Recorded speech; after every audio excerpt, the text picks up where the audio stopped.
Hello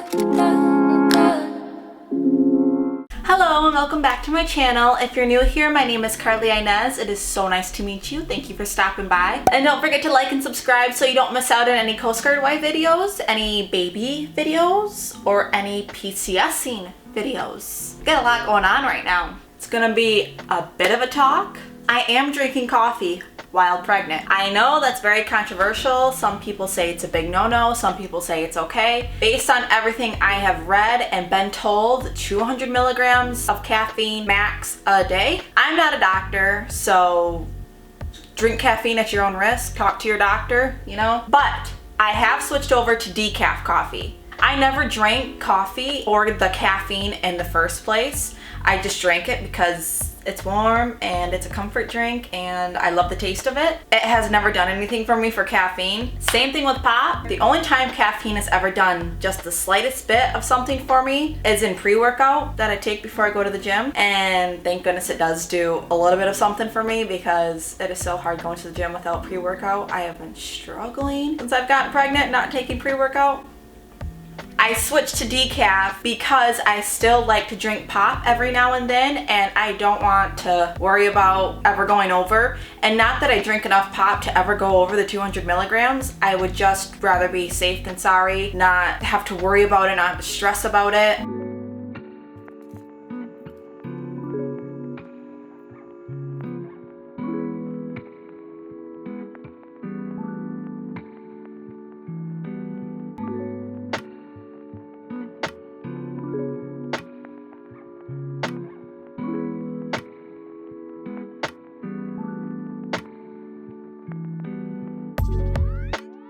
So before we get into our PCS orders, I will tell you all about that later. I don't even know if I want to talk about it because it's so dang stressful.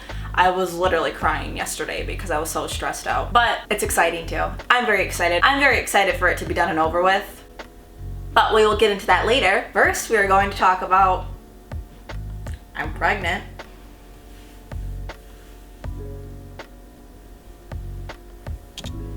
So this video is actually going to be a first trimester recap. Today is February something. Where did my phone go? Here it is. Today is February 8th, Tuesday, February 8th. I am officially 14 weeks today. So that means I am officially in my second trimester. Exciting stuff, very exciting. So I'm just gonna kind of sit down and talk with you, tell you briefly about how I found out because I actually did record me finding out and telling my husband, and that is in the video before this one. So I will link it up here. I think it's this side. I'll link it up here for you. I have not finished editing that video yet, so I don't know exactly what I've said in that video, and I might be repeating myself here. I am sorry about that. Bear with me. But like I said, I'm gonna briefly tell you about how I found out and give you a first trimester recap about how my trimester was, what I used to get through it, even though I didn't really use anything. I didn't really buy anything, but I'll get into that. So like I said, it is February 8th and I am 14 weeks today. I found out that I was pregnant on December 4th and that was a Saturday. And my husband was at work until Monday morning, so I could not tell him until Monday morning. I mean, I could, but I didn't want to. I held it in, and I'm so happy I did. I got his reaction on video, and it is so funny and adorable and sweet. So I found out on December 4th, and of course, I made my appointment with my doctor. So it was an 8-week appointment. That was the end of December. I downloaded a bunch of pregnancy apps where it tracks your pregnancy, tells you how far along you are, tells you how big your baby is, tells you how your baby's developing that week. The way that they calculate how far along you are without doing an ultrasound that measures the length of your baby, the size of your baby, they do the last day of your first period. What?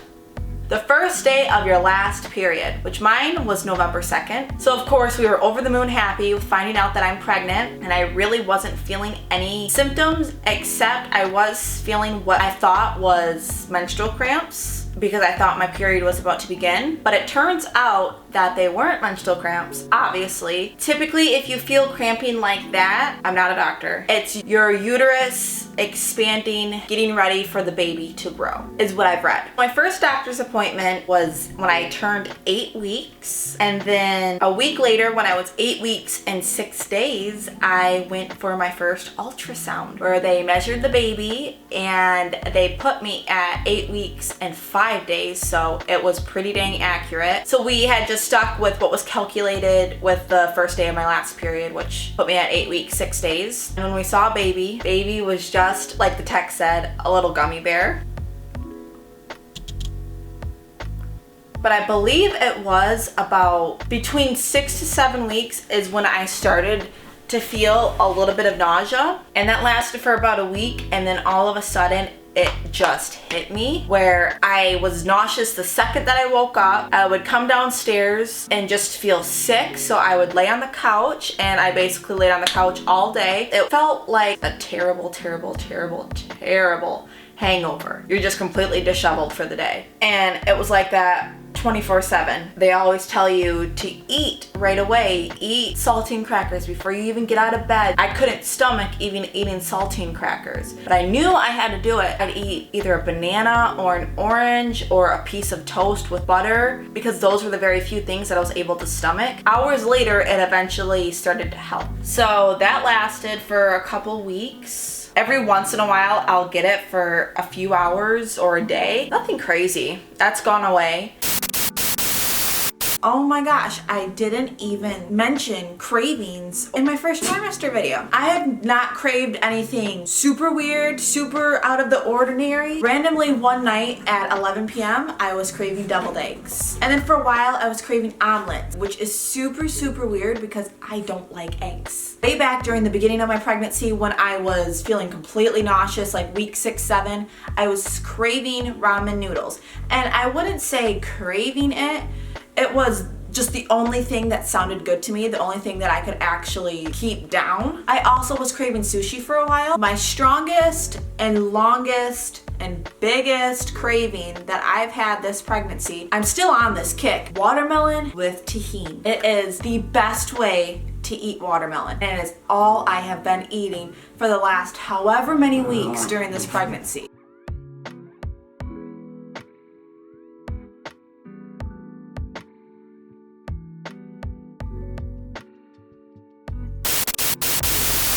I was very, very, very, very fatigued the entire first trimester. I'm still feeling it now, but I'm starting to feel better. For a while, I wasn't able to go to the gym. I wasn't able to work out at all, and that was killing me. But I finally just started going back to the gym for multiple reasons. When I went to my first ultrasound at basically 9 weeks, they found a large ovarian cyst on my ovary. And I'm kind of annoyed with the way that it happened. I went to that ultrasound appointment on January 3rd, and they didn't even tell me about it until I went to my next OB appointment, which was like January 15th or something. So it was 10 to 12 days later that they told me that I had an ovarian cyst. Like the tech saw the cyst while she was performing the ultrasound of the baby, and I understand that she's not able to tell me, but they had the results right away that I had a cyst. My doctor, my OB, should have called me to tell me right away that the ultrasound tech found an ovarian cyst, but they didn't. And when I went to that next OB appointment where he told me that I had that cyst, I'm not the biggest fan of him. He's like, "You have an ovarian cyst." I'm like,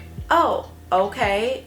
I'm fairly familiar with cysts. He said it looks like it's a benign cyst, but we're gonna send you for another ultrasound just to confirm that it's getting smaller and that it's benign and that it's nothing to worry about. And I said, "Okay, sounds good." And thank goodness my husband was there with me because I was a little taken back by the fact that I all of a sudden have this really large cyst. I didn't really ask any questions, and my husband's the one that asked, "What should we do? Is there anything that we can help? Is there anything that she should avoid? Just so we make sure that she is safe." And that's when he's like, "Oh my gosh, yes, thank you for asking. No more working out, no running, no jumping at all." And he was just like, all of a sudden got super dramatic about it. And I'm like, wait, you were acting so cool, and now all of a sudden I am like basically on bed rest. I can't move because I don't want to take the chance of it rupturing. And Donovan's like, what could happen if she works out or moves too much or jumps, or what could happen with the cyst? And he's like, "That's another good question, thank you for asking. It could rupture, or if the cyst gets too heavy or there's too much jumping, the cyst could twist your ovary and then there would be no blood flow to your ovary. ovary and your ovary would die off. And I'm just like, holy crap, it went from nothing to it's about to kill my ovary. So it was really freaky at first. I was told this news January 13th or 15th, and then he wanted me to schedule myself for another ultrasound. I couldn't get in before I went to Michigan. So I wasn't able to get an ultrasound done until the 30th. So I went 15 to 17 days not knowing anything about this ovarian cyst. The cyst cannot harm the baby at all, which brought me so much relief, but it's the fact that if I move in a certain way, it could rupture. It could twist my ovary and I not know for days. There's no blood flow and my ovary dies off. But I went to the ultrasound on January 30th. That was amazing. I was about 12 weeks when I went to that ultrasound, and my goodness, I got so much good news. First of all, that whole appointment started with seeing baby, and baby went from gummy bear to real baby.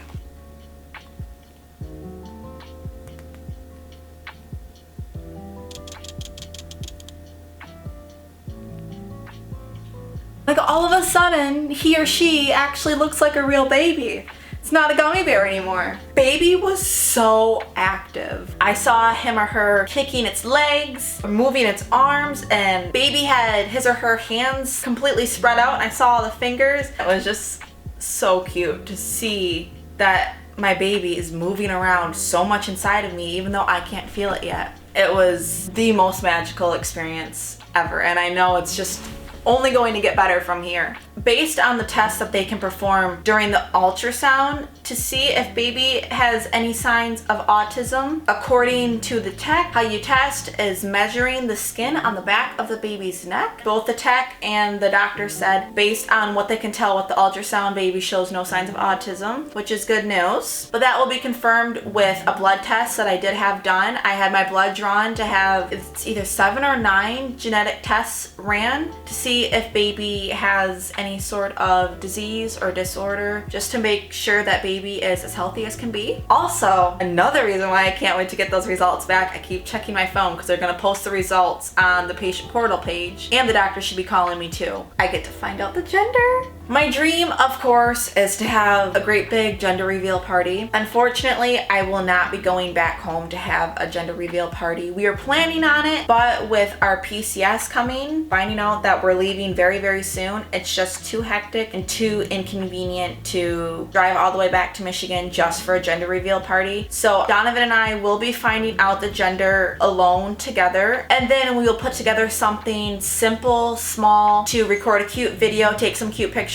to post online and send to family. It's unfortunate that I can't have a full gender reveal party, but things happen for a reason. It's all God's plan. Isn't the end of the world. I do still plan on going back to Michigan towards the end of my pregnancy for a baby shower, because during that time it'll be more convenient. We'll be settled into our new station by then. Oh, also, they did tell me that my cyst was shrinking. It didn't shrink a whole lot, but it's making progress, so that's good news. So after that appointment at about 12 weeks, I was on cloud 9. Everything was starting to feel more real, because seeing your baby on an ultrasound is the best feeling ever. I wish I could have an ultrasound done every single day. That same day with that amazing appointment, a bunch of other awesome things happened.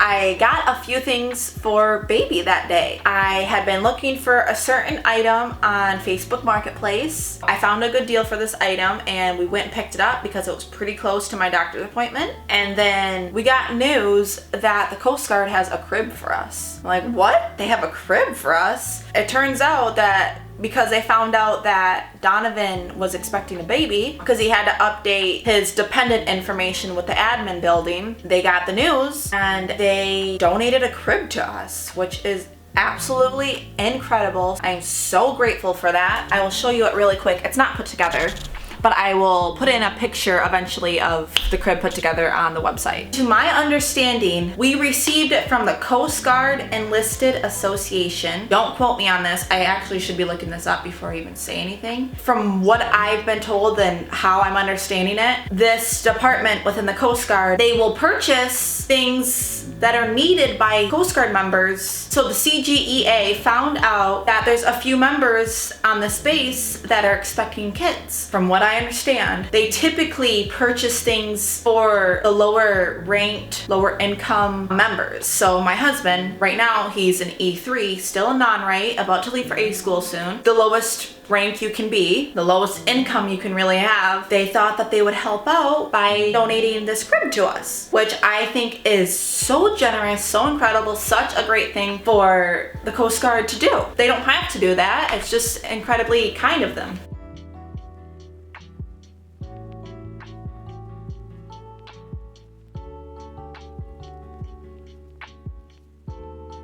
I'm a girl. I have a certain aesthetic that I was going for the nursery for my baby. And the crib that I was planning on getting was just that $100 one from IKEA that you see everywhere. Aspen Ovard has it. I love Aspen. That's how I discovered that crib, was through her. And I'm like, $100 for a crib, simple, modern looking, goes with several different aesthetics, gender neutral. That's the crib that I want. And then this crib became an option for us. And I'm like, that is incredibly sweet of them, but I don't want to take it if I don't absolutely love it. Not appreciate it as much as somebody else would. So my husband goes there and sends me a picture, and I absolutely love it. It looks like it's really great quality. And we just have it sitting here, being that we are moving soon. A couple weeks had gone by, and just the other day I'm like, I'm really curious of where this crib is from, the reviews on it. So I pulled out instructions for the crib, and it had the name of the crib on it, and I'm like, okay. I look it up. It's freaking Pottery Barn. I'm definitely not able to afford Pottery Barn. And so I was just like, dang, and I saw the price and I was like, holy crap. I know that this item is very controversial. It's the Mamaroo. I was debating back and forth on getting this item. The main reason why I decided to get it is because my sister-in-law had it for her kid. Her kid did not like it at first, like most kids don't, but our kid ended up loving it, and it ended up being a great tool that she had. Of course, I'm not gonna buy this thing brand new. I got it on Facebook Marketplace for more than half off, and then when I went there to pick this up, she gave me this Fisher-Price rocker for free. Again, thank you so much to the Coast Guard for that. A couple things that I did purchase. Of course, the classic, what to expect when you're expecting. Of course, this is the newest edition. I bought this one too because this one was highly recommended. I'm very excited to read it because it has great information. It's not just what to expect when you're expecting, but it has childbirth and newborn information. And then this book was highly recommended too. And it's actually not for me. It's kind of for me, but it's not for me. This is for my husband. It explains basically what you should know as the father, because a lot of times the father gets left out of pregnancy information. Of course, the woman's the star of the show, but the man needs to be included too. And these are basically the only thing that I have bought in. Tylenol, Tums. I forgot about this symptom. I have had to take Miralax quite a few times. Of course, you know, constipation is a very common symptom during the first trimester, but that's it. That was my first trimester. So I think that about covers my pregnancy update, first trimester recap. I'm very blessed for having, for the most part, an easy trimester. I will say though, your girl was emotional as heck. The Lord has blessed me with my husband because he has put up with so much. I don't know how that man has done it, but he has survived my first trimester. And I give him major props. I am so blessed to have him. We have gotten over the hard part. I am going to live it up in the second trimester with barely any symptoms, hormones back in check. Enjoy this grace period that I have. Last little update for this video. We are leaving Jersey. We have been stationed here for a year and 4 months now. We moved here in November 2020. My husband was put on the wait list for his A school, I believe in June of 2021. He is going to AET, A school. He finally reached the top and he received his orders. So you receive your pick list. Those are all the options that are available that you could possibly be sent to. You put it in order from most want to least want, and then you send it back. It was incredibly stressful because my husband was emailed his pick list while we were in Michigan. We come back and my husband logs on to his email because it's his work email that he's getting this email through. He can only log on to that while he's at work. He finds out we were supposed to send back our pick list and our order by the 26th, and my husband got back to work on like the 27th. So he sent me the pick list. I had like an hour to learn about all of these locations, get feedback on all of these locations, what's the most convenient for us, what we need, all the things that weigh in on a very important decision. Devastatingly, Michigan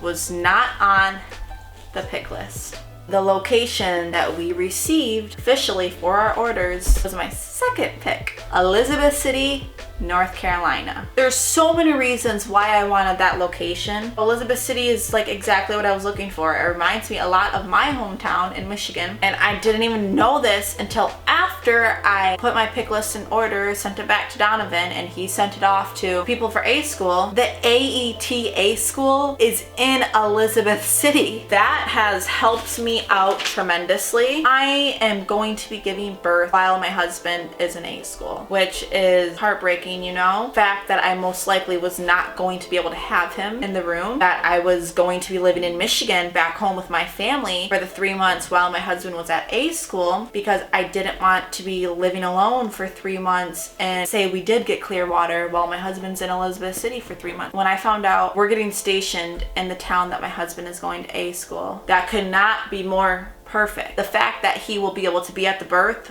more than likely. So that's where we're moving, and we will be moving very soon. Too soon, in my opinion. But we have a lot of exciting stuff happening very quickly. I'm gonna be bald by the end of this pregnancy with pulling out my hair. But yeah, I mean, I think that's it.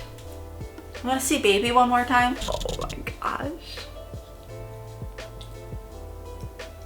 I will see you guys very, very, very soon. Thank you so much for watching. If you have any questions or video requests with all these new life events happening, please leave them below. Don't forget to like and subscribe so you don't miss crazy new stuff happening. And again, thank you so much for watching. I'll see you soon.